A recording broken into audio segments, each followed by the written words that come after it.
In Congress, July 4th, 1776, the unanimous Declaration of the 13 United States of America.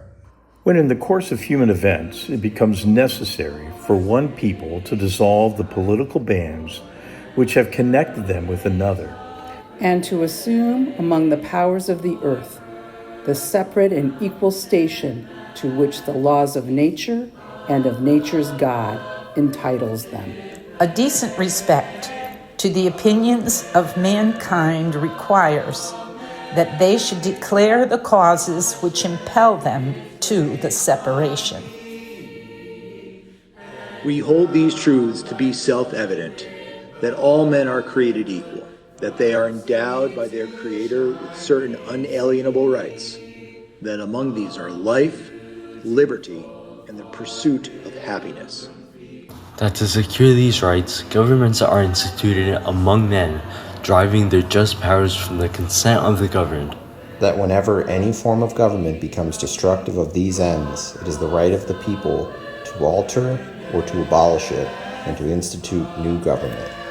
Laying its foundation on such principles and organizing its powers in such form as to them shall seem most likely to effect their safety and happiness. Prudence, indeed, will dictate that governments long established should not be changed for light and transient causes. And accordingly, all experience hath shown that mankind are more disposed to suffer, while evils are sufferable, than to right themselves by abolishing the forms to which they are accustomed. But when a long train of abuses and usurpations, pursuing invariably the same object, evinces a design to reduce them under absolute despotism, it is their right, it is their duty to throw off such government and to provide new guards for their future security. Such has been the patient sufferance of these colonies, and such is now the necessity which constrains them to alter their former systems of government. The history of this present King of Great Britain is a history of repeated injuries and usurpations, all having in direct object the establishment of an absolute tyranny over these states. To prove this, let facts be submitted to a candid world. He has refused to assent to laws the most wholesome and necessary for the public good. He has forbidden his governors to pass laws of immediate and pressing importance, unless suspended in their operation till his assent should be obtained. And when so suspended, he has utterly neglected to attend to them. He has refused to pass other laws for the accommodations of large districts of people, unless those people relinquish the right of representation in the legislature, a right inestimable to them and formidable to tyrants only. He has called together legislative bodies at places unusual, uncomfortable, and distant from the depository of their public records for the sole purpose of fatiguing them into compliance with his measures. He has dissolved representative houses repeatedly for opposing with manly firmness his invasions on the rights of the people. He has refused for a long time, after such dissolutions, to cause others to be elected, whereby the legislative powers incapable of annihilation have returned to the people at large for their exercise, the state remaining in the meantime exposed to all the dangers of invasion from without and convulsions within. He has endeavored to prevent the populations of these states, for that purpose abstracting the laws for naturalization of foreigners, refusing to pass others to encourage their migrations thither, and raising the conditions of new appropriations of lands. He has obstructed the administration of justice by refusing his assent to laws for establishing judiciary powers. He has made judges dependent on his will alone for the tenure of their offices and the amount and payment of their salaries. He has erected a multitude of new offices and sent hither swarms of officers to harass our people and eat out their substance. He has kept among us, in times of peace, standing armies without the consent of our legislatures. He has effected to render the military independent of and superior to the civil power. He has combined with others to subject us to a jurisdiction foreign to our Constitution and unacknowledged by our law, giving his assent to the acts of pretended legislation. For quartering large bodies of armed troops among us. For protecting them by a mock trial from punishment for any murders which they should commit on the inhabitants of these states. For cutting off our trade with all parts of the world. For depriving us in many cases of the benefits of trial by jury. For transporting us beyond seas to be tried for pretend offenses.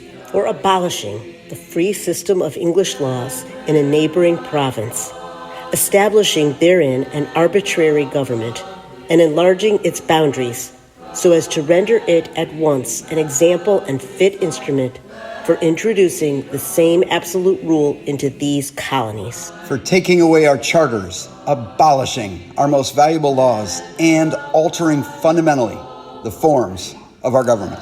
For suspending our own legislatures and declaring themselves invested with power to legislate for us in all cases whatsoever. He has abdicated government here by declaring us out of his protection and waging war against us. He has plundered our seas, ravaged our coasts, burnt our towns, and destroyed the lives of our people.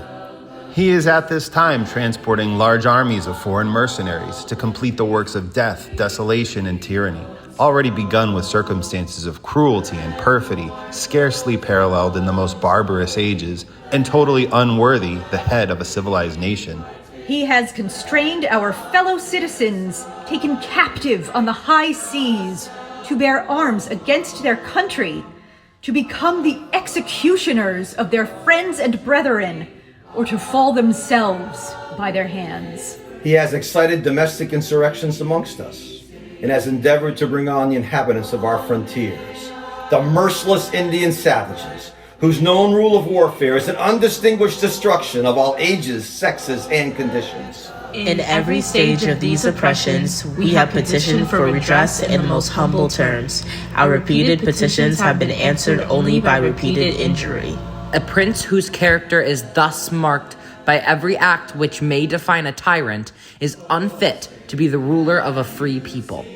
Nor have we been wanting in attentions to our British brethren. We have warned them from time to time of attempts by their legislator to extend an unwarrantable jurisdiction over us. We have reminded them of the circumstances of our emigration and settlement here. We have appealed to their native justice and magnanimity, and we have conjured them by the ties of our common kindred to disavow these usurpations, which would inevitably interrupt our connections and correspondence. They too have been deaf to the voice of justice and of consanguinity. We must, therefore, acquiesce in the necessity which denounces our separation and hold them, as we hold the rest of mankind, enemies in war. In peace, friends. We, therefore, the representatives of the United States of America in General Congress, assembled, appealing to the Supreme Judge of the world for the rectitude of our intentions. Do in the name and by authority of the good people of these colonies solemnly publish and declare that these united colonies are and of right ought to be free and independent states. That they are absolved from all allegiance to the British Crown, and that all political connection between them and the state of Great Britain is and ought to be totally dissolved. And that as free and independent states, they have full power to levy war, conclude peace, contract alliances, establish commerce, and to do all other acts and things which independent states may of right do. And for the support of this declaration, with a firm reliance on the protection of divine providence, we mutually pledge to each other our lives, our fortunes, and our sacred honor.